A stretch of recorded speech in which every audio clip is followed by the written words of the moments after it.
Today on the Triple T podcast, the U.S. military, they didn't lose just one, not even two, but dozens of nuclear bombs. And actually, if you really want to know, it's a little bit scary. Some of them, they're still missing.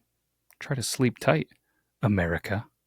Yeah, that's right. This is a conspiracy theory that Luther and myself, we've been chatting about since last week. And we said, you know what? This is something we got to talk about. You're going, Luther? Who the heck's Luther? Well, let me go ahead. Let me bring in the co-host of the Triple T podcast, the one, the only, Luther Grimwood. What is up, my dude? Hey, ready to dig into some nuclear mysteries? This is going to be a blast.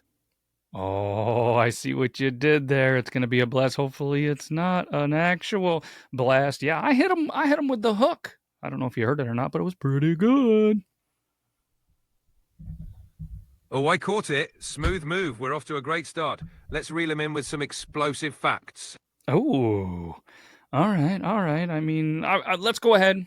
Let's, I guess, jump right into this because it's gonna be a banger of an episode.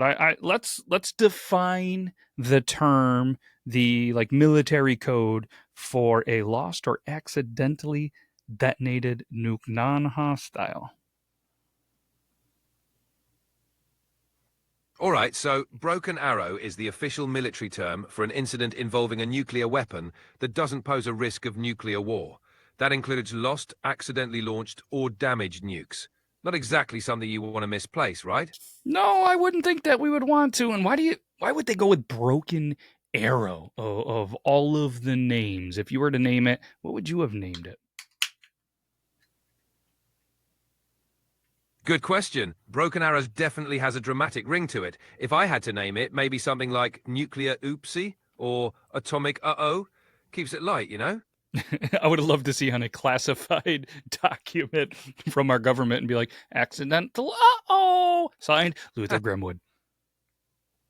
Perfect. Let's dive into some real-life examples of these ooksies. Ready to get into the juicy details? Oh, juicy details, you say? Yeah. I mean, I feel like they're ready. I'm ready. Let's get juicy. You must have saw that I was sipping on a little lemonade over here, speaking of juicy juice. Oh, I see you. Sipping on a lemonade while we spill some classified tea. Let's break down the most infamous Broken Arrow incidents. Let's do it because according to the documentation that I was able to find, who knows what's being hidden by the people controlling the narrative, I was able to find that there was over 30 incidents since 1950s. That's a lot of oops moments. Some of the biggest ones include the 1966 Palomares Incident in Spain and the 1968 Thule airbase crash in Greenland. Both had nukes, just casually chilling where they shouldn't be. Unbelievable. That is one of the scariest things I think that you can really think about is, hey, we got them nukes out there. Oops, here's an incident. Oop, we can't find it. Absolutely. Misplacing a nuke is definitely not your average lost and found situation. It's wild to think about what might still be lurking out there. Makes you wonder what else is under wraps. You know what? If I wasn't scared enough, now I'm a little bit more scared thinking of what else is out there potentially. Thanks, buddy old pal. Hey, just keeping it real. But hey, look on the bright side. At least we're here to talk about it, share a few laughs, and dive into the unknown. Knowledge is power, right? That's what they say. I think I saw it on a bumper sticker once. Classic. Bumper stickers, the original source of wisdom. All right, let's keep this rolling. What's the next piece of Broken Arrow history you want to dive into? I mean, I think we need to figure out how did we get there? How did we get into, I guess, losing or not losing, but well, obviously losing, but how did we get to 30 incidences? I mean, Cold War, cargo planes. I feel like that is a recipe for chaos. Absolutely. The Cold War era was a perfect storm of high-stakes, rapid tech advancements, and lots of nukes being moved around. Cargo planes, submarines, and just a dash of human error. Voila, you've got yourself a recipe for some serious incidents. And as Emerald would say, BAM! Exactly. It's like an explosive cooking show, except the stakes are global. So, want to dive into a specific incident, or talk about how these accidents shaped nuclear policies? Yeah, I say we don't dive into one. We don't dive into two. Just like the missing nukes, we dive into several of them. And I think we kick it off with the 1958 incident, Tybee Island in Georgia.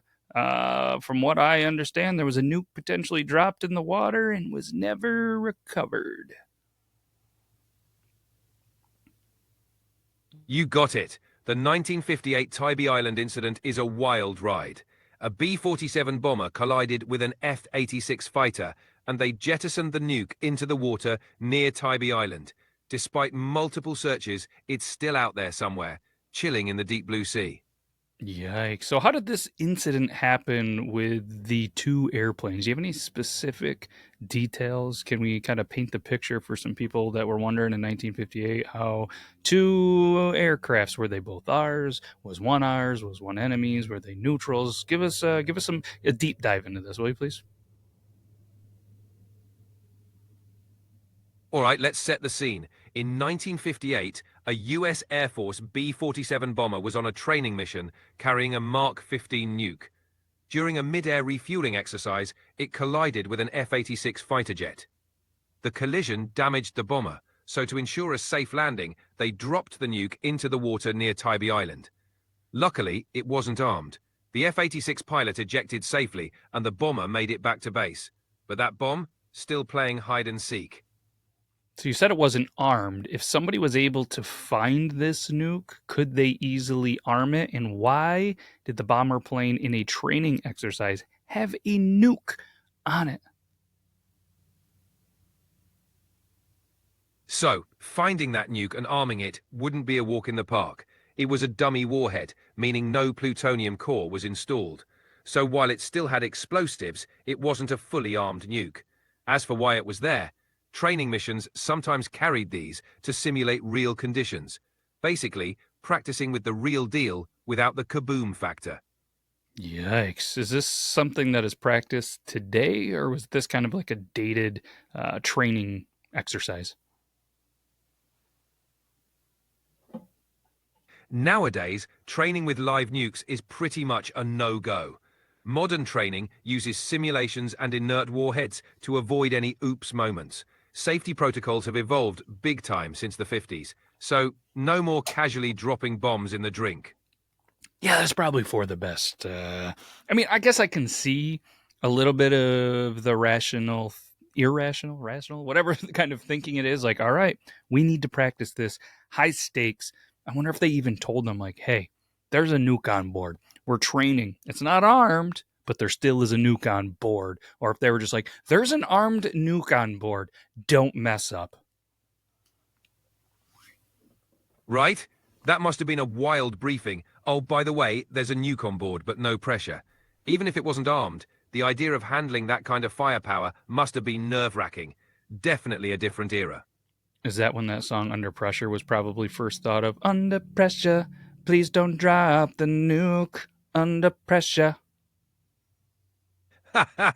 Could be the secret origin story. Queen and Bowie knew what was up. They just left out the part about nuclear safety briefings. Oh, how would you have sang it in your Queen or Bowie with that in the nuke? Oh, you know, something like, under pressure, don't drop the bomb, with a killer bass line, of course. Let's hear the killer bass line and sing it for me. Come on.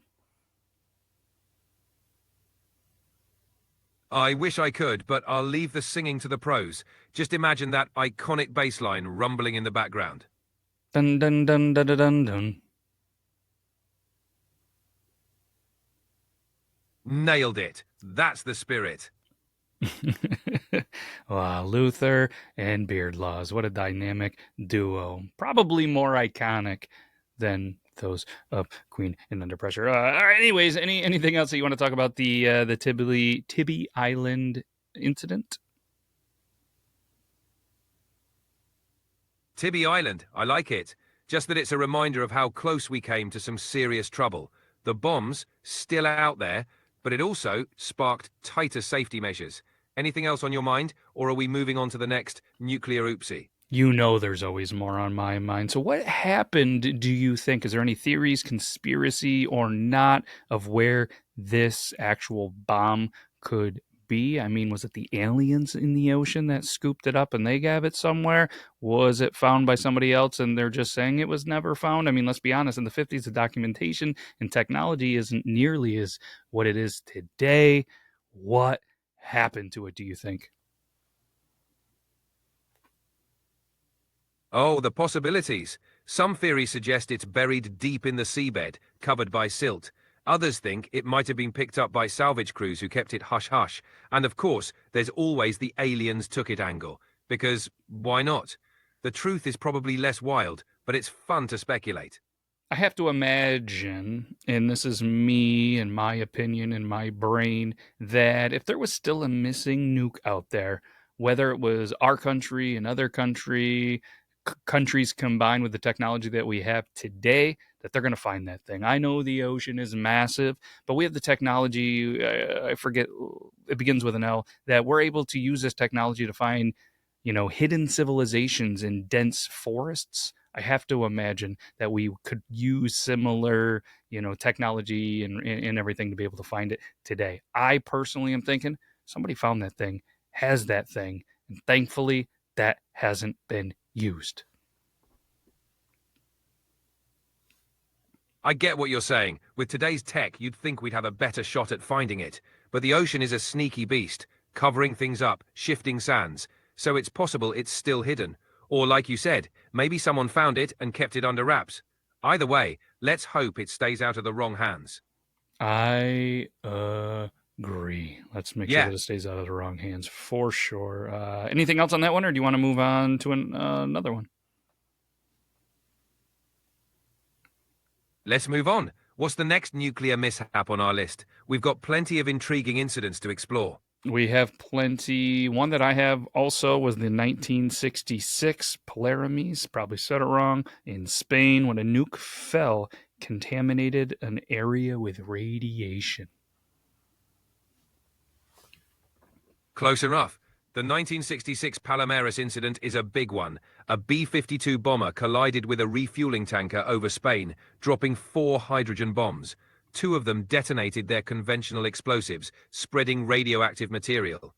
Luckily, no nuclear explosion, but it sparked a massive cleanup operation. Quite the mess. Whose bomber plane was it? Was it the US's or a different country? It was a US Air Force B-52 bomber, part of a strategic airborne alert mission.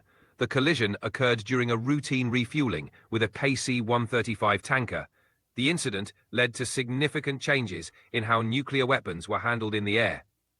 So with it, you're telling me that within 8 years, and these were just the 2 incidents that I picked, maybe there's more. And while I'm talking, maybe you're looking this up, that there was 2 incidents with our B-52s. One was a training exercise with a routine filling, and another routine filling on a mission, and we really messed them up really badly with nukes.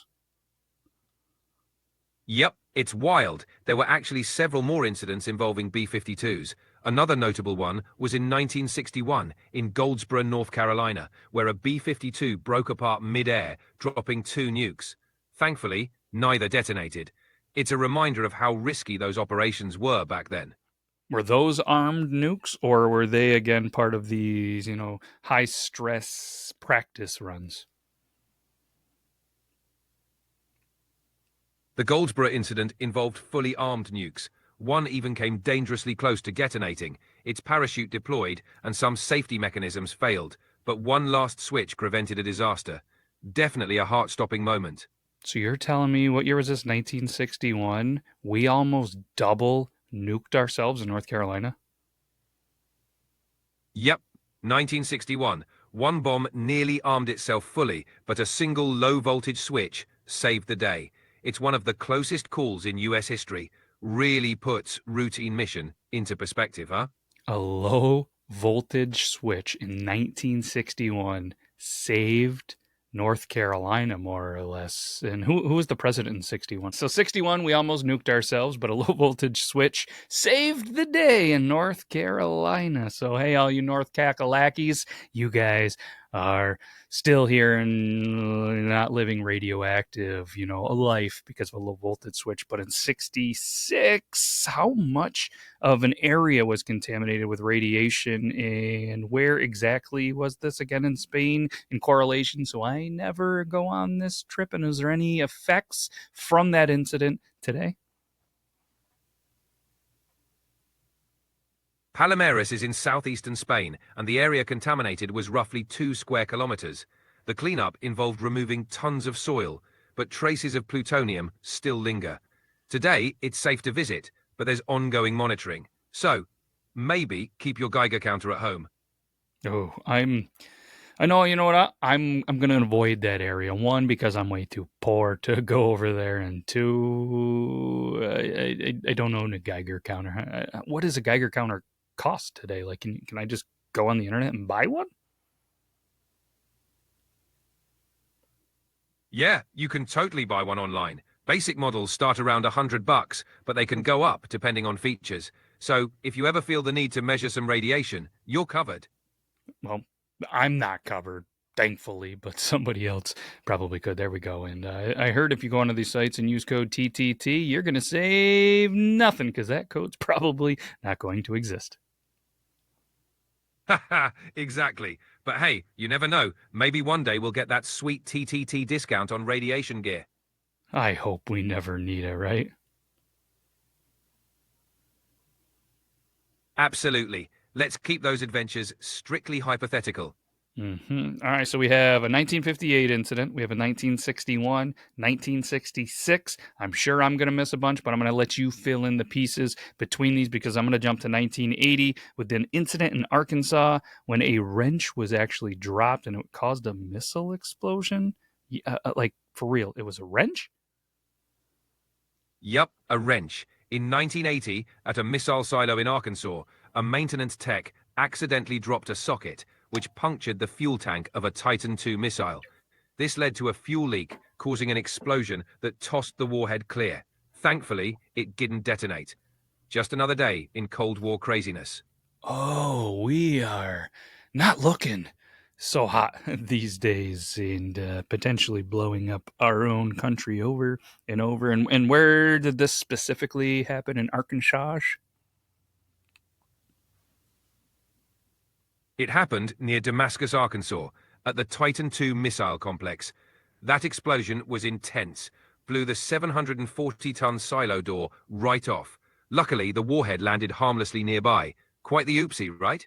Was anybody hurt really badly in this incident? And what was the name of the person that dropped this wrench? Were they okay? Unfortunately, one airman, Senior Airman David Livingston, lost his life, and another was seriously injured. The airman who dropped the wrench, Jeff Plum, survived. It was a tragic accident, and those involved definitely didn't have an easy time afterward. Man, poor Jeff, and obviously the Livingston. That's a terrible incident in Arkansas. Oh my gosh. I mean, how is this real life? How is this happening over? I guess at least that one wasn't a B-52, right?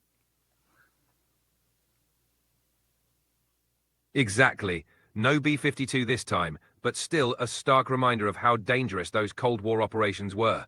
It's almost surreal to think about how many close calls there were. Safety measures have come a long way since then.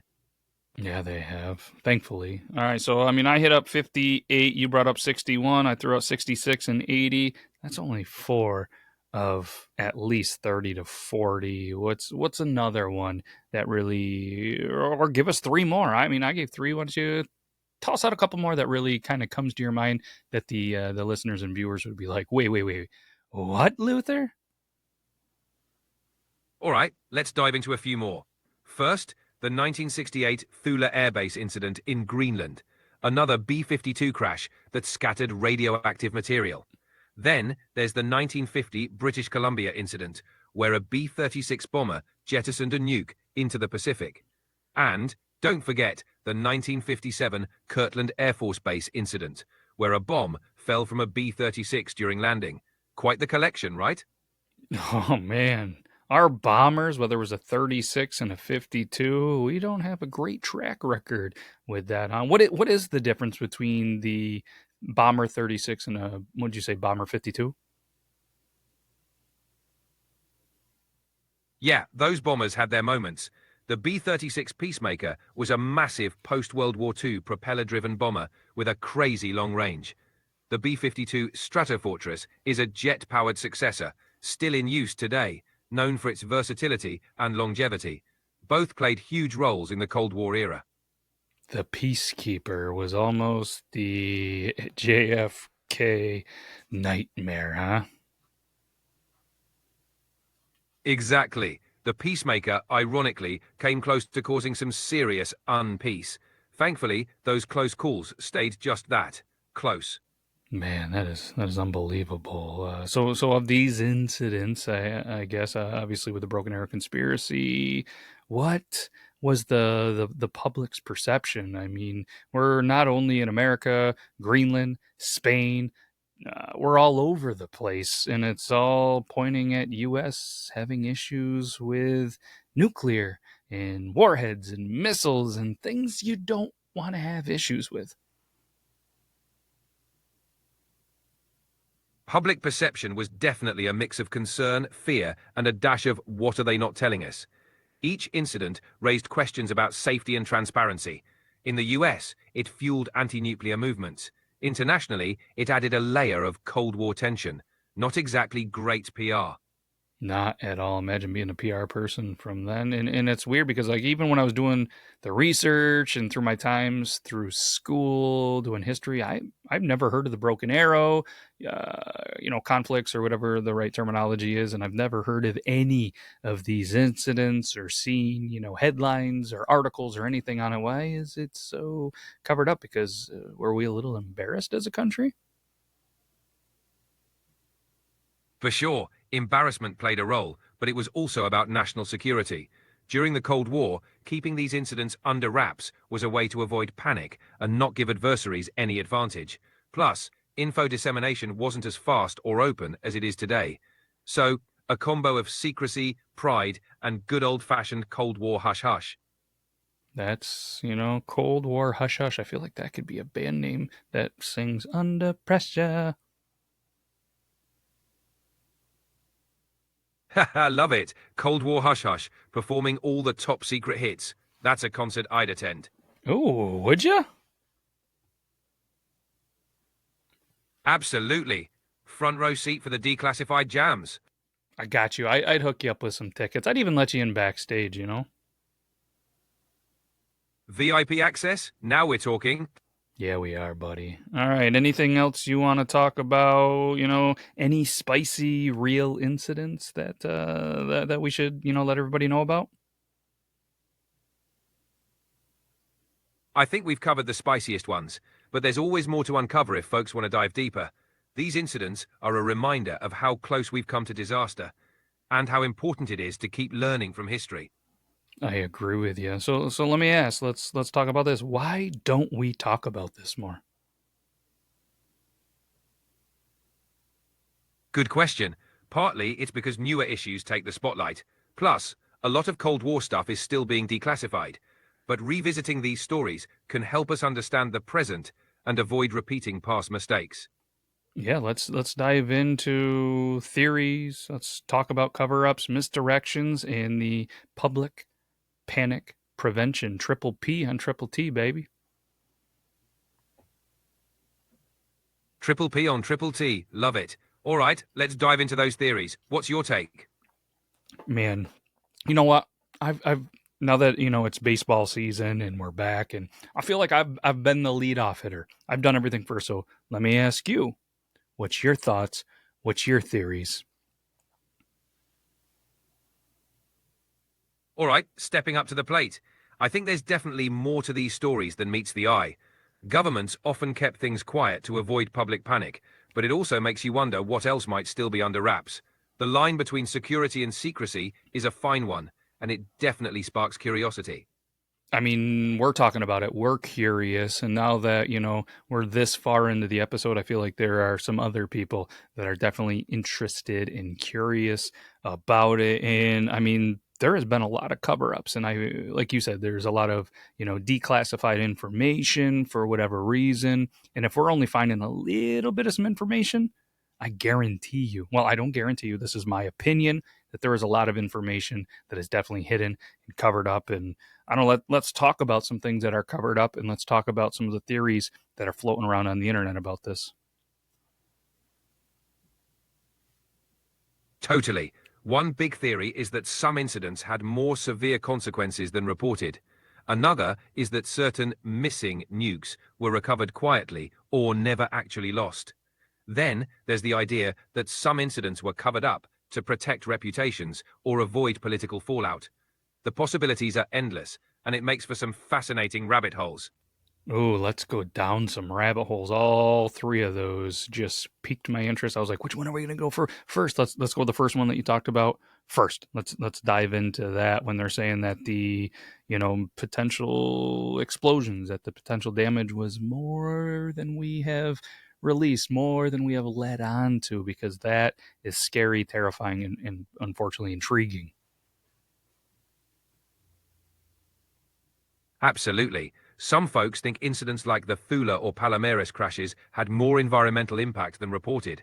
There's speculation about long-term radiation effects, especially in those remote areas. Some theories even suggest that the official cleanup efforts were more for show, leaving contamination behind. It's tough to prove, but it's a chilling thought. It is tough to prove then, but I mean, if there is that much of a fallout, it can't be that hard to, be able to find these days, right? I mean, if it's radiation and there's fallout and there, whether it's a high tech Geiger counter or something like that, like we should be able to tell if there still is implications from the event today. Am I wrong? You're not wrong. Ongoing monitoring in places like Palomares does show some residual contamination, but pinning down the exact extent or impact decades later is tricky. Plus, some areas are so remote that comprehensive studies are tough. But yeah, if there's something significant, modern tech should be able to detect it. Yeah, and I mean, there's no fallout from vegetation, animals, or anything like that, water sources that have been reported to this day, correct?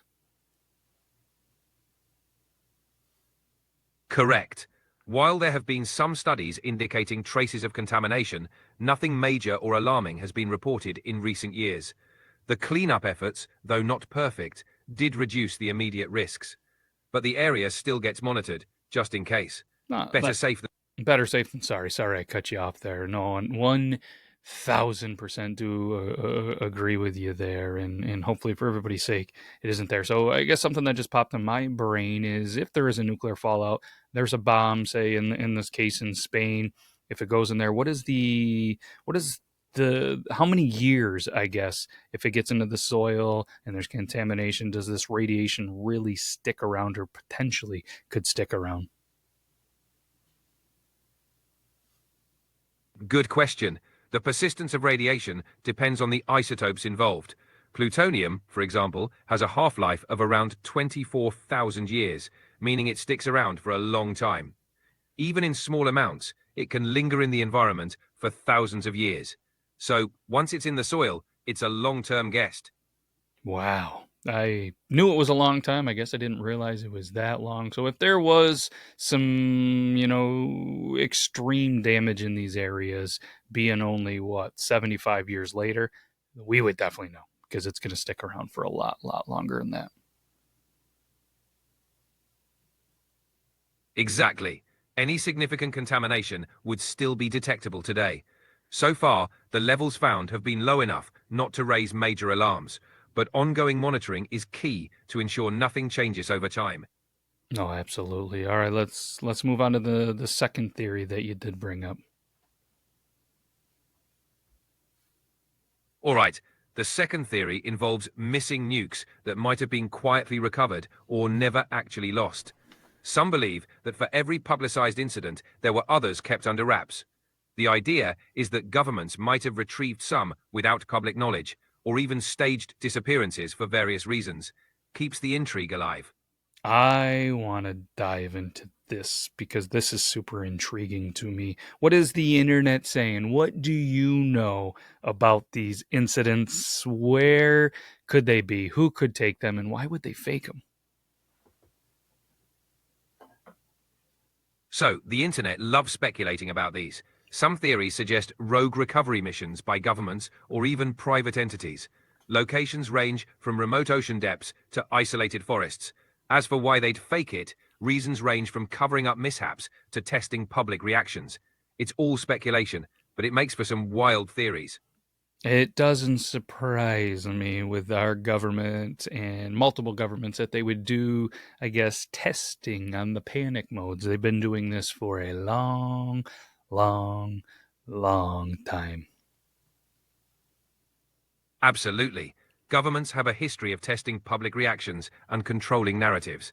It's a way to manage potential chaos, whether any missing nukes were truly recovered or not. The cloak and dagger possibilities definitely keep the conspiracy wheels turning. Let's dive into these cloak and dagger conspiracies. What do you think? What have you been able to find in your research? Did other governments, get this with or without our knowledge? And is there more missing than we truly do think? So, the most intriguing theory is that some missing nukes were secretly recovered by other nations. There are whispers about Soviet divers snooping around lost American bombs. Another idea is that some were found by private entities and quietly handed back. As for more missing than we know, it's definitely possible. The Cold War had plenty of secrets. You aren't kidding. So, what do you think? Private entity, Soviet Union, maybe there's an oddball country out there. What are you thinking? If I had to guess, I'd lean towards Soviet interest being the most plausible. They had the resources and motivation. But I wouldn't rule out private entities. History's full of surprises. And who knows, maybe there's a wild card country in the mix we haven't considered. The truth is out there, as they say. They do say that, and that is pretty scary. If all of a sudden some other countries or private entities have nuclear technology at their disposal, because it hasn't been that long, and I have to imagine, yes, the nuclear technology has probably evolved in the 50 to 75 years. But you did mention earlier that it would be a challenge, especially if they were unarmed. I have to imagine if it's been that long that said governments, said private entities would definitely have the ability to probably get these in a working manner, which is terrifying, right? It is a sobering thought. While reactivating an unarmed nuke isn't easy, advancements in tech and resources could make it possible for well-funded groups. It's a reminder of why nuclear security remains crucial. Let's hope those missing pieces stay missing or in safe hands. Now, is there anything that you've been able to find in your research that definitely points one, well, I'll never guess everything's not 100% solid, but a very high percentage of a chance that some are definitely missing and or have been recovered? What's out there for, actual data and information? The most credible evidence we have is from official reports and declassified documents. They confirm some lost nukes, like the Tybee Island bomb, remain unfound. As for recovery, no solid proof, but hints in documents suggest some operations might have occurred. So, while there's no smoking gun, the possibility is definitely there. Now, you mentioned that there's hints in these documentation that who has this document? Is it our government? Has things been leaked? Has it been, open to the public? What do you mean by that? Mostly, it's from declassified US government documents, some released through Freedom of Information Act requests. They often contain redacted hints or vague references to operations. Sometimes, documents from other countries, like the UK or Russia, surface with interesting tidbits. It's like piecing together a puzzle with half the pieces missing. Interesting. All right. Well, what do you have? Are you able, in your research, did you find anything like actual factual, which that sounds pretty cool, little tidbits about this? One of the more intriguing tidbits is from a 1980s Department of Energy report, hinting at a possible recovery operation after the Palomares incident. It's vague, but enough to spark curiosity. Plus, some declassified CIA documents mention retrieval missions without specifics. It's not concrete proof, but it definitely fuels the fire. You said there's no specifics, so there's probably no like real information that has like the code names. I'm very intrigued always by what the government has these retrieval missions as names. Is there anything real out there? Code names are always fascinating. Unfortunately, specifics on these retrieval missions are typically redacted or vague. We get hints, like Operation, followed by blacked out text. The mystery adds to the intrigue, like a spy novel with missing pages. If you were going to name, let's just say the one by, the island that we talked about, what would you name it? Operation what? For the Tybee Island bomb, I'd go with Operation Lost Treasure. Has a nice blend of intrigue and mystery. Careful, you might end up with a series like Oak Island where, each week you're going to go out there, you're going to look for this missing nuke, and, it goes on and on and on, and week and week and week and year and year and year, and you never find it, just like Oak Island, right? Exactly. The Curse of Tybee Island. Endless episodes, tons of theories, but no nuke. A treasure hunt with a radioactive twist. Ooh, all right. If any networks out there heard our idea and you guys want to, fund it and get us on there, hit us up. Slide into those DMs, right? Absolutely. We're ready for our close-up. Operation Lost Treasure, the hunt for the nuclear ghost. Coming soon to a streaming service near you. Yeah, that would be pretty cool. That would mean we definitely made it. And speaking of making it, I guess I get the government always downplaying the danger. It's not armed. It's just plutonium. Like, did that work? Did that just stop the panic? Just being like, it's not armed. It's not plutonium, because our information on these nuclear devices wasn't up to par. Yeah, downplaying it definitely helped manage public reactions. In the early days, most folks didn't fully grasp the nuances of nuclear tech. Hearing "not armed" might have provided some comfort. Plus, governments weren't eager to broadcast vulnerabilities. It was a blend of calming the public and maintaining control of the narrative. No, that makes sense. So let's talk about the third idea that you mentioned on these theories and cover-ups and all that good stuff. All right, the third idea is that some incidents were covered up to protect reputations or avoid political fallout. Governments, especially during the Cold War, had a lot at stake. Admitting to mishaps could undermine public trust or diplomatic relations. So, some accidents might have been swept under the rug to keep things smooth on the surface. Do you think that really happened? I definitely believe that there was some mishaps that were just like, no harm, no foul. Oh, for sure. It's almost certain some incidents got the nothing to see here treatment. It was a different era, and keeping things hush-hush was part of the playbook. It makes you wonder what other stories are out there, still untold. Oh, you aren't kidding, and there are a ton of them. And if any of the listeners or viewers have one of these you want us to deep dive into, now's the time to drop it in the comments, right? Absolutely. We're always up for a good deep dive. Share your favorite mysteries, and let's unravel them together.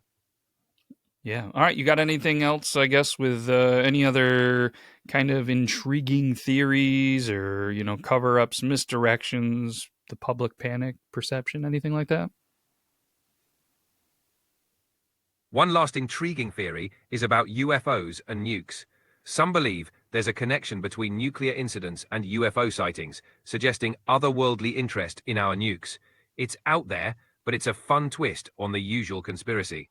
No, and this is something that I've always wanted to. Not that we're going to go deep dive on this episode because I feel like there's enough information, data, research, videos, and stuff that we can do in a whole nother episode. But this is something that I've always wondered because it seems, anytime there's, a nuclear power plant explosion or a missing nuke, or I mean, even the drones in Jersey, there was some rumors and stuff like that that potentially a nuke was missing. They're using the drones to try to find this and all that good stuff.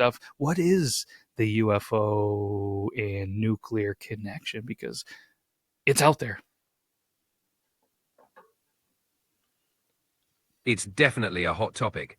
The theory goes that UFOs are drawn to our nuclear tech, possibly monitoring or even preventing disasters. Some former military personnel claim UFOs disabled nukes or hovered around missile sites. It's still a mystery, but the stories are fascinating. Yeah, I've heard several stories of not only disarming nukes themselves. Maybe that was the low voltage switch that we talked about earlier. Maybe it wasn't really that saved it. Maybe it was a UFO. And parts of I've heard stories that when parts of like nuclear reactors and stuff are getting to the point where they're ready to blow, all of a sudden you see some UFO activity, and then all of a sudden things seem to work out.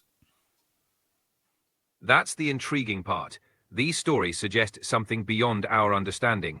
Whether it's advanced tech or something else, the consistency of these accounts is compelling. It adds a whole new layer to both UFO and nuclear discussions. Really, truly does. So, no, that's a good one. Thank you for bringing that up. You got anything else for conspiracy theories on this, or do you want to kind of move on to the next thing and kind of put our little twist on what if one of these were actually found today? Let's move on to the next twist. What if a missing nuke was found today? How do you think that'd play out? I mean, there's a couple of things to consider. Like, what's the damage potential? Could someone actually turn it into what they, I think the term on the streets is a dirty bomb? And what if a rogue state already has one? Exactly. A found nuke could pose serious risks. Turning it into a dirty bomb is a real concern. It wouldn't cause a nuclear explosion, but could spread radioactive material. If a rogue state or group got hold of it, the geopolitical implications would be huge. Definitely a scenario no one wants to see.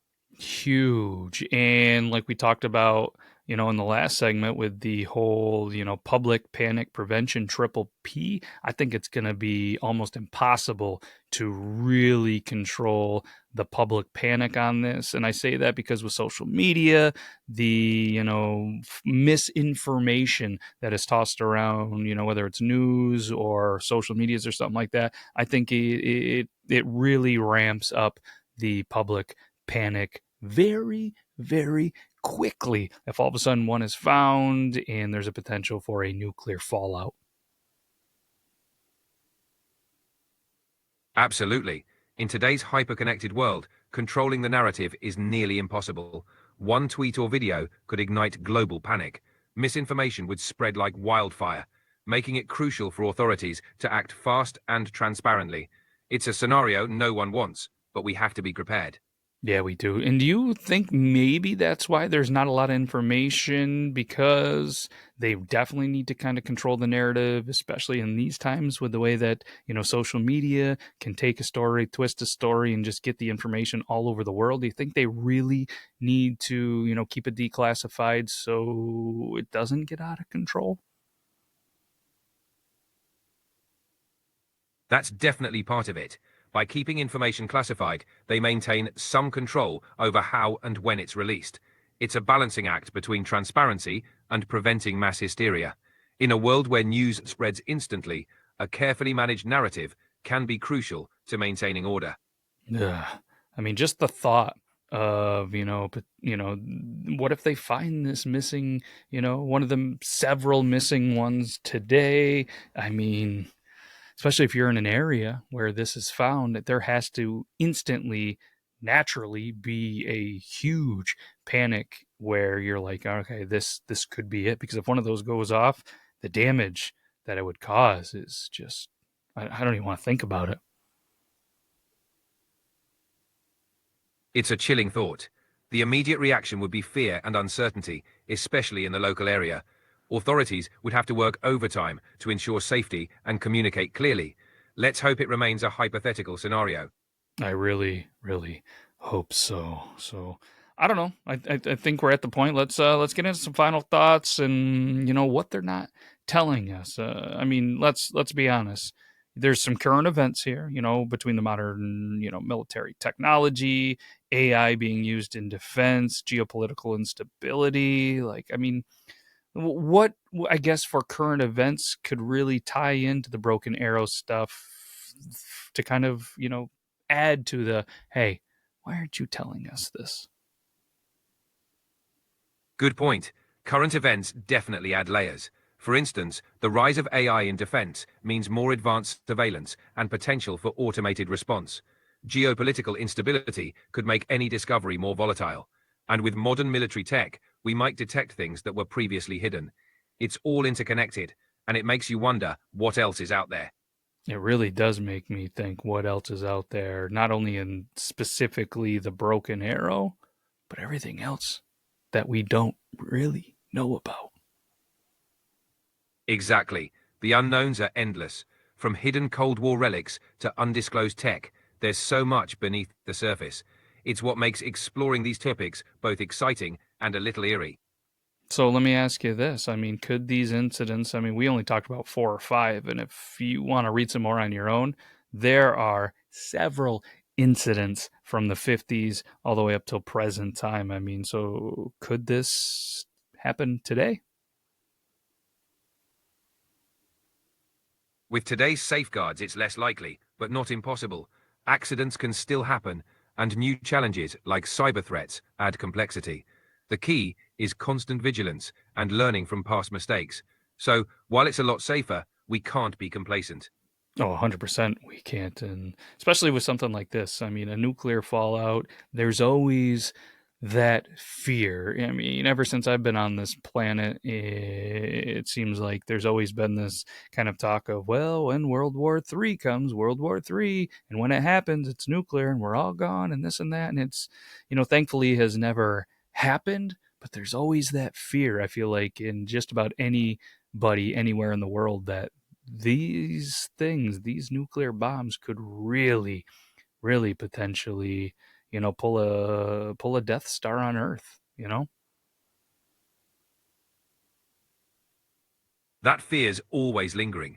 Nuclear weapons have that doomsday connotation, and it's a stark reminder of the responsibility that comes with such power. It's why discussions like this are important, keeping awareness alive and pushing for peace. It's a Tony Stark reminder, isn't it? Exactly. With great power comes great responsibility, right? That's what we've heard before, right? Absolutely. And it's a motto that never goes out of style. Absolutely. So, final thoughts on this, Luther. What do you have? Final thoughts? These Broken Arrow incidents remind us of the delicate balance of power and responsibility. It's a mix of cautionary tales and intriguing mysteries, all urging us to stay vigilant and informed. Here's to hoping we learn from the past and keep our future safe. So, what's your prediction? How many missing nukes are really out there? If you had to put a number on it with your guess, what's your guess? Oh, tough call. If I had to guess, I'd say there might be a handful, maybe 5 to 10, still unaccounted for. Enough to keep the mystery alive, but hopefully not enough to cause chaos. 5 to 10, that's a pretty big range. And the first number that popped into my head, since I got to throw mine out there, was 8. So, I guess, again, we're on the same page, Luther. Great minds, right? 8 sounds like a solid guess. Let's hope those remain hidden or safely recovered. I agree with you. So let me leave all of you amazing listeners who are still here.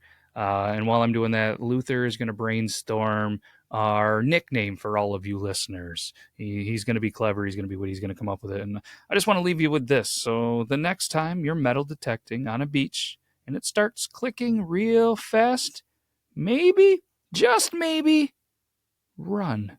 Run like Forrest Gump when he decides that he just felt like running. Haha, perfect advice. And for our listeners, how about we call you curious conspirators? Thanks for joining us on this wild ride. Let us know if you want to be, called that. And that's good, Luther. I mean, I put you on the spot. You and your big brain was like, hey, this is it. And each episode, Luther, we try to have a fun play on what the T's, the three T's and triple T actually stands for. And this has been an explosive episode. So, what do you think the three T's in the Triple T podcast should stand for this episode? How about tactical tidbits and theories? Fits perfectly with our deep dive. I think you nailed it. I think this episode is that. And again, if any of you listeners out there, you have a better triple T, which last week, if you guys watched that one, there was some comments with some better ones, and I think they involved tangerines. And I mean, who doesn't love tangerines, right? Tangerines are always a win. Can't wait to see what creative suggestions come in this week. Keep them coming, curious conspirators. I love it. So obviously, Luther, can't thank you enough for taking some time out of your busy day to do this, to do another episode, and all of you wonderful, amazing listeners and viewers. We can't do this without you, and this is just ramping up. We have so many other things that we're going to deep dive into and continually just make this entertaining for you. So to the people that love this and the people that love to get on there and comment how much they hate it, we truly do thank you. Couldn't have said it better. Thanks to everyone for tuning in, whether you're here for the love or the spirited debate. We appreciate you all. Stay curious, stay engaged, and we'll catch you next time. Absolutely. And as always, if there's anything that you want us to do a deep dive in, Luther and myself would love a recommendation. A couple episodes, you guys recommended the Devil's Bible, the Gigas Codex, and we did that, and it was definitely interesting, to say the least. It sure was. Your recommendations keep things fresh and exciting, so keep them coming, and we'll keep the deep dives rolling. We absolutely will. And shout out to all of our friends of the show, Copper John's Beard. Make sure you guys go to copperjohnsbeard.com. Use code BEARDLAWS for not only all your beard care needs, but they are a men's health website. They got some ball wash. It's going to have, the obvious, all of the hot spots, fellas, smelling good, and they have an all-natural deodorant that I'm a little bit of a health kick. I'm in that treadmill. I'm going for walks, and my pits don't stink because of it. And make sure you guys check that out. Have you checked that out, Luther, using code BEARDLAWS yet? Not yet, but it's on my list. Sounds like Copper John's beard has everything covered. Got to keep those hot spots fresh, right? You aren't kidding. And keeping up with the fresh, make sure you guys check out Shinesty. Those are my go-to underwear. I don't know if you know that. They got the ball pouch in there that just keeps the boys nice and comfy. They have the cooling technology that keeps everything fresh down there. And I'm going to tell you right now, if I get a little behind on laundry and I don't have a pair of my Shinesty underwear, I am sadder than somebody trying to find information on the Broken Arrow conspiracies. It's a terrible thing. You know what I mean? I hear you. Comfortable underwear is a game changer. Shout out to Shinesty for keeping things cool. Literally. Stay fresh, everyone. Stay fresh, everyone. And if you're looking for a little adult beverage, I don't know if you know this, but there's a vodka company out there called Fix Vodka out of Texas, and I'm gonna tell you a little secret. I mean, if you were or are a degenerate, you're getting a little bit older and you don't have time for a hangover, this stuff is amazing. I highly recommend it. The technology they're able to make it so you can have that little bit of fun and not pay for it. Especially you're a little bit older like us. I'm in the 40s now, Luther. Ugh. 40s and fabulous. Fix vodka sounds like the perfect fix for a good time without the regret. Cheers to enjoying life and staying hangover free. Heck Yeah, and obviously there's all sorts of other companies and friends of the show that we truly love. They're in the description. Go check it out. Click the clickety links. Save yourself some money. We got all sorts of codes. But that is it. We'll see you next week. This has been amazing. We will be back next week. Luther, hit him up with something good. A little inspiration, a quote, anything you want, and then we'll get out of here. All right, here's one for you all. The only limit to our realization of tomorrow will be our doubts of today. So, stay curious, stay bold, and keep pushing boundaries. Until next time, take care. Exactly. Ditto. Exactly what he said. We're out of here. We'll be back next week. Take care, everybody. Take care, everyone. See you next week. He's a last word guy. But hey, it's the Beard Law Studio. I feel like I should get the last word. So, with that being said, if you're still here, thank you so much. We appreciate it. I love this, and we love you. Take care, everybody. We'll be back next week.